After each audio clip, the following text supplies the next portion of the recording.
avez un aperçu de ce que nous travaillons. Nous sommes donc partis du tâtonnement fin des années 90 pour faire comme les autres. Alors, sans trop vous retarder, une petite anecdote. Vous avez quelqu'un de dangereux à côté, à votre gauche, regardez-le bien. Voilà. En 95, il n'était pas Josselin à l'époque, mais il faisait des animations à Josselin parce qu'il habitait à côté. Et il m'a pris entre quatre yeux en disant à Josselin, quand est-ce que vous allez penser à améliorer l'embellissement, à fleurir? Il n'y a rien du tout à Josselin. Monsieur le maire, non, j'ai dit ça gentiment. Donc, on lui a dit, bah, écoute, si tu veux t'en occuper avec les autres, viens. Donc voilà, il est venu. Une deuxième anecdote, c'est vrai que je me rappelle, j'étais adjoint à l'époque, je faisais un mariage un samedi après-midi. Alors imaginez que la place n'était pas comme ça, hein, c'était du bitume vieillissant. Il y avait de l'herbe qui était tondue de temps en temps, et puis des géraniums sur les balcons avec des trucs de bois. Et j'avais tellement honte, c'était un mariage de famille que je connaissais bien, à Josselin, qu'avant de célébrer le mariage, ici, je suis allé décrocher les géraniums 10 minutes avant pour les planquer dans l'escalier. Heureusement que j'avais enlevé ma veste, sauf que dans l'escalier, je suis descendu en reculé et j'avais la chemise en sang. Et le marié arrivait, donc j'ai mis la veste par-dessus, et pendant tout le mariage, je me disais pour eux que ça ne se voit pas à travers la veste. Voilà des anecdotes, donc ça vous marque et ça vous donne envie d'aller plus loin. Mais c'est comme ça, c'est par les relations avec les gens, c'est par les constats qu'on fait nous-mêmes, c'est quand on va voir à l'extérieur, je ne sais plus qui je disais tout à l'heure, voilà, si c'était la rambarde que j'ai vue. D'ailleurs, on disait tout à l'heure la BF, ils ont eu un prix, alors je ne sais plus le nom de la ville, c'est près de 10 dans les Alpes. Et donc j'avais pris tout le nécessaire et je montre ça à la BF quelques années plus tard, ils ont eu un prix national. Ils disent non, je ne veux pas de ça, pas de toute l'histoire de la rambarde. Et donc comme quoi il faut savoir résister de temps en temps, comme les partout, etc. Donc voilà. À vous la parole, maintenant nous vous écoutons. Comme on est à Josselin, on va dire religieusement.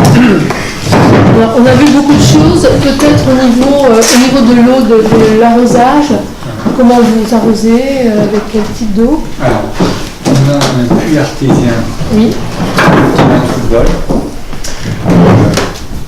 On va donc remplir notre cuve là-bas. Par contre, on a beaucoup d'installations d'arrosage automatique qui là sont sur le service d'eau. D'accord. Donc il y a beaucoup par rapport à l'eau potable, on va dire. Alors, vous dire, c'est à peu près, on fait des relevés de compteurs, parce qu'on était une commune test au niveau du département du Morbihan sur les économies d'eau. Donc on fait des relevés mensuels et donc on a travaillé aussi sur les réducteurs d'eau, enfin la pression, sur les robinets. Voilà, on a travaillé là-dessus depuis... Yves, ça fait combien de temps à peu près? Ça fait 5, 6 ans, 6-7 ans toujours. 6-7 ans. Le mandat précédent. Oui, le mandat précédent. Oui, le mandat précédent. 6-7 ans à peu près, donc on est dans cette démarche-là avec le département. D'accord. Alors, on s'est beaucoup promené dans la ville et dans les rues, c'était très beau. Et en fait, on n'a pas vu trop de poubelles, donc c'était pas le jour de la collecte. Non, comment ça se passe? Comment vous organisez? Alors, tout simplement, ce sont des containers. Donc, par exemple, il n'y a pas de ramassage aux portes des maisons.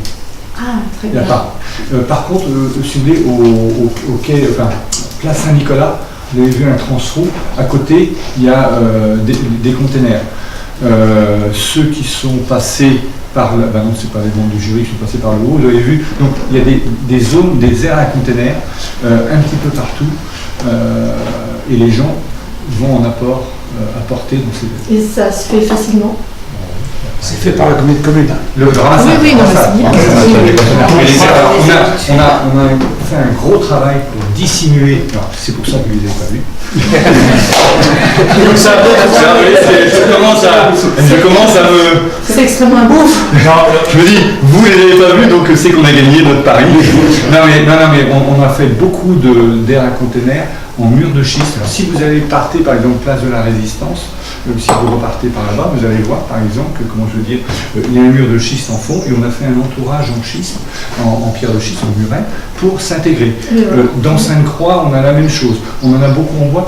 Dans le nouveau parking, vous avez vu le toilette, juste à côté, on va grouper justement des deux aires à conteneurs dans le même endroit et il y aura un parement en bois du style du toilette. Vous voyez, pour essayer de... Voilà, donc... le tri se fait longtemps. Alors, il y a des conteneurs jaunes et des conteneurs... C'est ça, voilà. Donc, oui, dans la même aire, dans les mêmes aires, oui. Ce sont des conteneurs différents. On a deux labels, entre autres, qui se complètent parfaitement. C'est l'identité de caractère, et ville et village fleuri, bien sûr. Et ces deux-là se complètent parfaitement et nous obligent aussi donc à avoir l'esthétique. Mais c'est très bien. C'est très bien. Et justement, vous avez des gens qui ont des jardins, donc les déchets verts, comment c'est organisé? Il y a une déchetterie spéciale pour eux? Oui, il y a une déchetterie, pareil, communauté de communes. Oui. Il y en a deux sur le canton. Enfin, l'ancien canton, il y a trois. Il y a des déchetteries et 2 dépôts déchets verts, la commune juste à côté, Guégon, et l'autre un peu dans la campagne de la Nouille. Voilà, c'est ça. Donc les gens y vont, ils s'organisent, ils vont. Mais il viendra un temps probablement qu'on sera obligé de se pencher sur cette question parce que je parlais de vieillissement de population. Et à un moment donné, je vois dans certaines communes, ils ont commencé à organiser la collecte comme les encombrants. Et les encombrants, justement, on fait un ramassage une fois par mois, le premier mercredi, donc c'est aujourd'hui, cet après-midi. Donc les gens s'inscrivent en mairie et les agents vont chercher les encombrants. On limite à 3 encombrants, que les gens les sortent sur le trottoir, parce qu'on ne veut pas non plus que ce soit des déménagements, mais globalement ça se passe bien. Et il y a toujours des demandes, tous les mois on a des passages. Alors il n'y a pas quelquefois, c'est possible, je vois il n'y a que 2 cet après-midi, mais il peut y avoir 5 ou 6, 7 ou 8, et 2 agents se chargent de ramassage. Par rapport à la participation des habitants au fleurissement, est-ce que vous organisez quelque chose comme un concours ou autre Ouais, on organise un concours. Donc à une époque, il y avait un concours des particuliers organisé par le comité départemental du tourisme depuis maintenant 3 ans. Depuis 3 ans, il n'y a plus ce concours de particuliers au niveau du département, mais nous, on l'organise toujours sur la commune et on organise un voyage pour les gens, pour les participants, tous les 2 ans. D'accord. Et on va visiter. Par exemple, il y a 2 ans, on était allé à la Gacilly, il y a 4 ans, on était allé sur Nantes.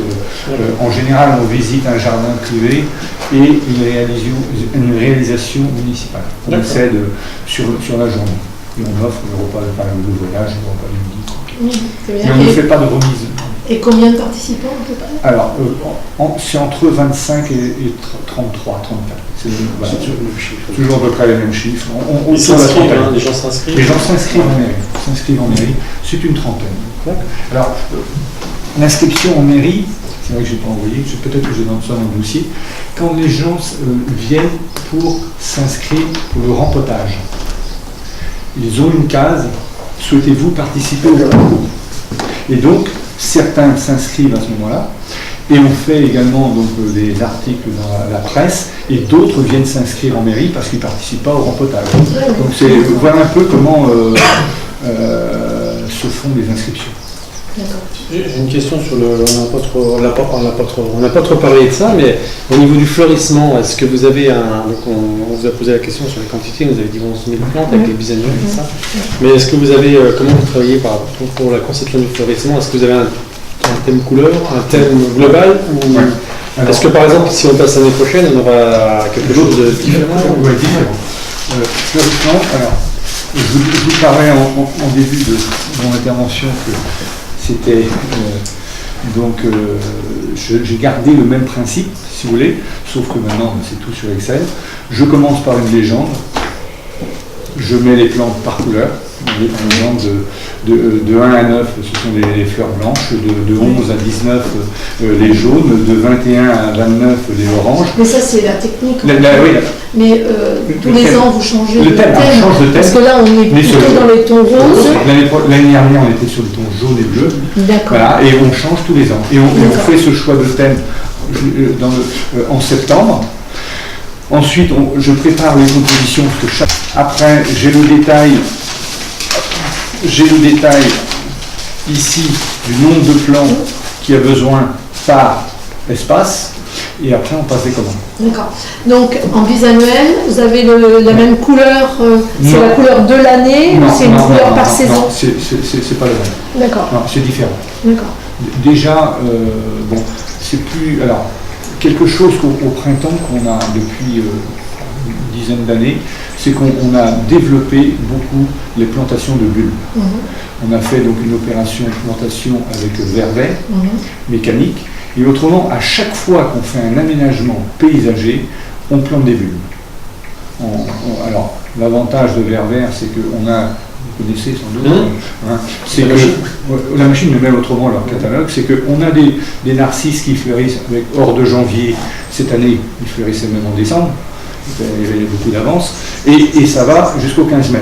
Donc ça permet d'avoir un spectre très très large de fleurs de narcisses. Mais dans tous les espaces, vous retrouvez des narcisses. Et là, si vous voulez, ça vient tous les ans. On n'a pas d'intervention. On a juste enlevé les... Vous en avez combien, toi? Alors, Vous en plantez à peu près combien chaque année? Alors, chaque année, on est autour de 800 bulbes.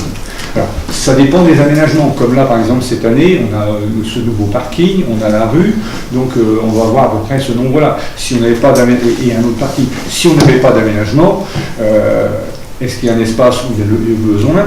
Dans ce cas-là, comment je veux dire, on met, mais voilà, c'est tous les ans, on rajoute, et puis... Et je pense, voilà, pour nous, c'est positif parce que ça réveille la ville au printemps. Donc c'est naturalisé, voilà. dans les ronds-points, dans le... tous les massifs, tous les espaces. Même des pelouses aussi. Alors, on a essayé, les plantations mécaniques ont été faites sur pelouse, mais c'est plus compliqué à gérer de planter les bulbes sur les pelouses parce que si vous ne laissez pas le bulbe se nourrir, donc c'est difficile à tondre. Mais on a des bandes, si vous voulez, de plantation mécanique, mais pas de dissimulation comme ça. Et les chrysanthèmes, vous les avez complètement oubliés? Alors, pas complètement, mais on n'en fait plus là. Cette année, on n'en fait pas. On faisait encore des petits pompons pour les cimetières parce qu'on a, comment je veux dire, un espace comment on appelle ça, Marquis ? Une tombe de regroupement. Une tombe de regroupement des gens décédés hier. Donc on en met pas mal dans cet espace-là. On a quelques espaces au cimetière, mais voilà, autrement on a vraiment réduit. Je ne sais pas si la question a été posée, mais je change de thème. C'est par rapport au zéro phyto au final. Oui. Donc vous êtes positionné comment là-dessus, compris au niveau des cimetières Alors, on est zéro phyto de toute façon, mais par contre, on n'a pas la labellisation. Par contre, on travaille avec le grand bassin de Loust, donc on avait des plans de désherbage et tout ça, et on est sollicité régulièrement par le grand bassin de Loust pour des visites du cimetière, parce que au cimetière, par exemple, on a entre les tombes d'un cimetière, on a mis du sédum. Mais ce n'est pas, comment je veux dire, c'est bien, mais bon, il y a quand même des pousses. Dans le vieux cimetière, on a 3 cimetières. On a 3 cimetières. 3 cimetières. C'est toute la difficulté. L'histoire de nos cimetières était très particulière parce que en 2000, nos cimetières étaient à l'abandon. Donc j'avais beaucoup de lettres de reproches et nos cimetières sont à flanc de coteau. C'est-à-dire qu'ils étaient totalement ravinés. Donc à l'époque, en dehors de toute religion et considération, j'ai fait restaurer le sol et on a drainé et bitumé, ou alors on a mis aussi du béton désactivé à certains endroits. Et donc du coup, aujourd'hui, on a réglé un peu de cette manière-là tout désordre, enfin on a limité les désordres d'aujourd'hui. Par contre, il reste effectivement ce qu'a dit Alain, là tout de suite, c'est le sédum. Alors, au début, qu'il y avait du sédum, j'avais des gens qui venaient me dire « mais vous devriez arracher cette mauvaise herbe ». On a mis du temps à la faire reconnaître comme étant... Malgré les panneaux. Malgré les panneaux. Hein. Il y en a qui t'ont dit, mais il y en a qui l'ont fait. Oui, là, je l'ai fait, effectivement. Ouais, propre partie. Donc voilà, c'est un peu particulier cette histoire du cimetière. On n'a pas eu des expériences avec du gravillon, avec... on a essayé pas mal de choses, mais comme on est entouré d'arbres, c'est dans l'enceinte. Alors soit c'est à Sainte-Croix, c'est vieillissant là-bas, à l'ombre d'une chapelle, c'est limité, soit c'est un espace dans le parc du château, enfin bon, annexé. Il y a d'ailleurs le cimetière privé de la famille de Rohan qui est en continuité. Là, par exemple, vous voyez, j'ai un courrier d'une demande de manifestation dans le cadre de l'éco-phyto. C'est le Fredon Bretagne. Et donc, ils vont venir le 25 septembre pour faire visiter la commune et toute la démarche environnementale que nous menons. En collaboration bien sûr avec eux. Donc pour désherber vos rues, vous utilisez une balayeuse pour les caniveaux, je suppose. Oui. La débroussailleuse, ou réciprocateur peut-être. Alors, on en a eu un, mais on l'a plus, D'accord. on n'a pas renouvelé le réciprocateur. D'accord. On fait du nettoyage, alors manuel également, Oui. à la vignette. On a arrêté le thermique. Voilà. Et ça va, je ne dis rien. Si, on a aussi une brosse mécanique pour certains espaces, mais difficile à utiliser dans les trottoirs qui ne sont pas larges ou dans les zones pentues. Mais sur tout ce qui est plat, on utilise également ça. Et on est en projet d'acheter une machine pour les saver. Dans le cadre des aides qu'il y a par la région. UERS. Oui, voilà, UERS. RC-Tri. Oui. Et on a donc une demande à réaliser, je crois que c'est pour le 28 septembre, là. Et parce que là, on va s'équiper aussi sur une piste d'athlétisme. Oui, terrain de pétanque, etc. Oui, pétanque, c'est plus difficile. Le pétanque, oui. Il y a les deux. On a les deux. Oui, il y a les deux, mais il y a plus de la pétanque, oui, la boule de il y a beaucoup de gens maintenant à apporter cette pétanque. Sinon, c'est la boule. C'est vrai, c'est la boule pourtant. Vous avez des LED, vous avez comment ça se passe chez vous là? On a fait un plan. Alors, depuis 2010. Depuis 2010, le réseau d'éclairage public a été rénové dans toutes ses parties extérieures. Les seules rues qui restent, ce sont les rues qui seront en travaux dans les 5 années à venir. Donc, vous avez mis au budget les premières années 70 000 euros qui ont été renouvelés tous les ans. L'année dernière, on n'a même mis que 30 parce qu'on est arrivé au bout du renouvellement du réseau d'éclairage. Voilà. Donc, en LED En LED, une bonne partie en LED. Il y en a quelques-uns encore autrement, mais une grande partie en LED. D'ailleurs, les premiers LED, c'était le lotissement, l'éco-lotissement. Et je disais à M. Séguineau, je crois que c'est la semaine dernière, ou la semaine d'avant, donc dans les années 2006-2007, quand on parlait du LED, on disait durée de vie 12 ans. Sauf qu'il faut changer la totalité. Maintenant, on faisait des barèmes. Je disais à M. Séguineau, vous voyez, tout n'a pas été mis en route à cette période-là, parce qu'il n'y avait pas les habitations. Mais je disais, vous voyez, 12 ans, ça passe très vite. On y est maintenant.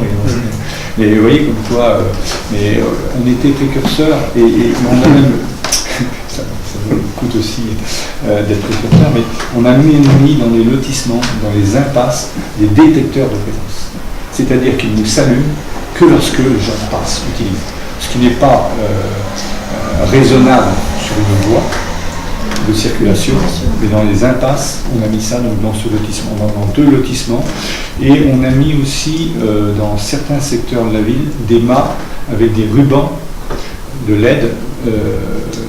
C'est TMC qui nous vend ça de Nantes, et ça fait le cheminement lumineux. Donc, pendant la nuit, quand il n'y a plus d'éclairage, il y a le cheminement lumineux. Parce que nous, on est à l'extinction la nuit. Les horaires sont différents en fonction des quartiers. Le centre reste plus longtemps, bien sûr, que les lotissements. Mais voilà, tout est programmé. On a 2 types d'horloges, les horloges astronomiques et puis les lumens. Donc c'est quoi 23h, 6h Ça dépend. Les extérieurs, oui, 22h30, on a même des 22h30 parce que chez moi je n'ai pas la lumière pour entrer après 22h30. Par contre, alors, entre la semaine et le week-end, c'est également différent, parce que tout est programmé, c'est pas compliqué. Hein. Dans le centre-ville, c'est 1h du matin, le cœur de ville. En semaine, j'ai pas en tête. Globalement, c'est du 11h30, minuit dans le centre-ville en semaine. Mais vous voyez, 11h quand vous êtes au mois de juin, ça ne peut pas. Pour ainsi dire. Voilà. Et le matin, c'est pareil, ça dépend. Je vais prendre un exemple. La rue Saint-Nicolas qui mène à l'abattoir qui s'appelle maintenant JPA, mais c'est le nom de GAD. Donc il y a des gens qui vont à pied au travail, et dans ce cas-là, celui-là s'allume à 4h du matin pour que les gens puissent aller à pied à l'usine. Vous voyez, c'est en fonction. Il y a des bus qui viennent de Rennes sur un parking, et ben c'est en fonction du premier bus. Voilà, vous voyez, c'est adapté, hein, c'est pour ça que donner un horaire, c'est voilà. Mais voilà, c'est une réflexion. On a fait des réunions là-dessus, hein, M. Sévenot, sur les horaires justement, de reprendre tous les horaires. On a fait plusieurs réunions là-dessus, même si après ça bouge parce qu'on est obligé d'évoluer pour des raisons justifiées. Hein. Et au niveau, justement, on va rester au niveau énergie, est-ce que vous avez acheté du matériel électrique, je ne sais pas, tondeuse, débroussailleuse Oui, alors on a acheté, pas de tondeuse, mais on a un souffleur et une débroussailleuse PLM sur batterie. Voilà. Et on a un projet avec Morbihan Énergie sur le centre culturel de panneaux photovoltaïques, mais qui n'est pas réalisé, je ne sais pas où ce sont. Ça pose problème parce que la toiture ne peut pas porter les panneaux. Ah, d'accord. C'est un peu embêtant. Les mettre ailleurs. C'est un problème d'incendie. Et on a une prise, ici on a une prise pour les voitures électriques, juste à côté de la tête. Oui. Alors, mais ça arrive régulièrement. Et vous n'avez pas de matériel de voiture, de service Pas encore. Parce que c'était une question de fiabilité. On avait envisagé, puisqu'on a renouvelé la voiture de la police municipale, sauf que la police municipale, si elle tournait en rond à Joustin, il n'y aura pas de problème, mais on doit aussi se déplacer, en particulier, on a des mises en fourrière, des choses comme ça. Et donc elle était polyvalente, mais ça fait partie des réflexions naturellement, d'autant plus qu'aujourd'hui la durée de vie d'une batterie, les recharges sont beaucoup plus fiables que quasiment par deux. Et votre politique d'affichage, de publicité, vous êtes très strict au niveau de la réglementation, vous surveillez toutes les personnes qui ont des panneaux Que personne, non, parce qu'on surveille, mais il y a des gens qui savent quand on tourne le dos. Mais on essaie de surveiller. D'abord pour la politique de communication de la commune, on a d'abord équipé de panneaux d'information lumineuse, ce qui a déjà limité un certain nombre de choses. Et puis il y a des lieux d'affichage qu'on essaie de faire respecter. On a tout un parcours, 7 panneaux. Voilà. Et on a mis à disposition des associations, bien sûr, nos panneaux lumineux sur certaines conditions. Et en même temps, à l'entrée de ville qui est la plus fréquentée, celle que vous avez dû emprunter, le rond-point de l'Europe, on peut tendre des calicots, c'est organisé, les associations qui veulent vraiment faire une manifestation. Par contre, en sortie de l'entrée de ville, il arrive qu'on a de l'affichage sauvage, commercial.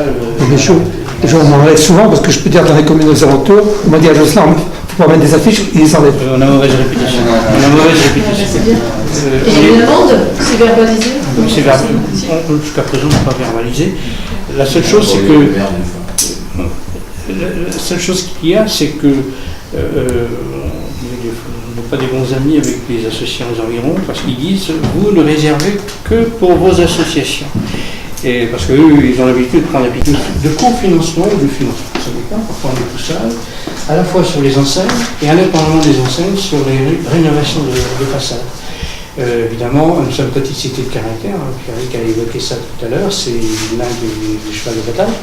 Et donc à travers la petite cité de caractère, la région, et le département, comme c'est une qualité patrimoniale, apporte une subvention, et nous abondons cette subvention.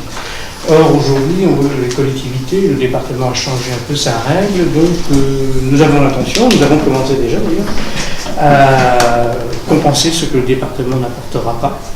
Nous avons une enveloppe votée au budget qui est de 70 000 euros. 70 000 euros à l'année, ce qui est suffisant parce que là, entre le temps où on déclenche le projet et on réalise, on est à l'année suivante. Donc, mais on consomme cette enveloppe-là, soit en cofinancement, soit en financement participatif, tout seul désormais, parce que quand une collectivité, en tout cas c'est notre philosophie, quand une collectivité fait des travaux de cette ampleur sur ces bâtiments, on va parler de la chapelle de la congrégation, j'en ai parlé à quelques-uns en passant tout à l'heure, ce que certains disent, ce sera un petit player. Nous, on n'a pas cette prétention-là, mais on veut faire quelque chose de qualitatif. Et donc, nous pensons que l'effort que nous devons faire serait vain, ou quasiment vain, s'il n'y avait pas la relève de l'initiative privée. Car on a constaté pendant des années, malgré des opérations PH, qu'on connaît dans toutes les communes, sous une forme ou sous une autre, on est arrivé au bout du chemin, et donc aujourd'hui on a pris un autre chemin, et on se rend compte que des maisons se rénovent, des gens viennent nous voir, et du coup, c'est ce qu'on disait tout à l'heure, la participation des personnes, on l'a aussi sur le patrimoine. Et ça fait un tout. C'est un tout. Alors, je ne vais pas dire un pourcentage, mais on a des gens aujourd'hui qui se préoccupent du patrimoine, qui investissent à Josselin. Voilà. On est très surpris maintenant, mais... Donc, vous n'avez pas vu de maison en ruine, il aurait pu y avoir des maisons en ruine, mais il y a des maisons en danger encore. Il y a encore beaucoup à faire.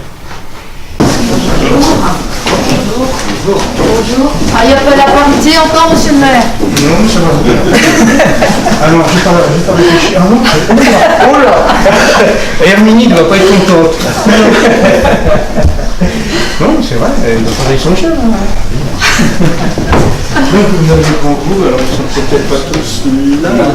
Il y en a qui sont plongés. Il y a deux en danger. Ceux qui ont œuvré évidemment, en amont, depuis le doyen, c'est. C'est bon. Ah, c'est bon. En espace vert. C'est Jean-Michel qui. Voilà. Et puis aussi, le menuisier, et ouais aussi.